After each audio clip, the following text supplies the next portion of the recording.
on my finger. মেসিকে আটকাতে গিয়ে আঙুল ভেঙেছিল খোদ ব্রাজিলিয়ান কিংবদন্তি রবার্তো কার্লোসের। অবিশ্বাস্য মনে হলেও সত্য। দ্য ওবি-ওয়ান পডকাস্টে এই গোপন ঘটনাটি নিজের মুখেই জানালেন ইতিহাসের অন্যতম সেরা এই লেফট ব্যাক। ঘটনাটি আজ থেকে প্রায় ১৯ বছর আগের এক এল ক্লাসিকোর।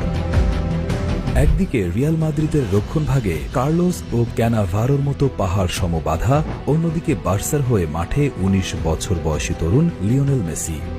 ম্যাচের ৮০ মিনিট রাইট জোনে বল পেলেন মেসি। তার ওপেন স্পেস ব্লক করতে সামনে দাঁড়িয়ে গেলেন স্বয়ং রবার্তো কার্লোস।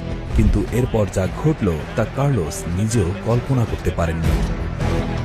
পডকাস্টে সেই মুহূর্তের স্মৃতিচারণ করতে গিয়ে কার্লোস বলেন, মেসি ডান দিক দিয়ে ড্রিবলিং করার চেষ্টা করলে আমি ব্লক করি, কিন্তু সে এক নিমেষেই বডি ফেইন্ট দিয়ে আমাকে বোকা বানিয়ে সরে যায়।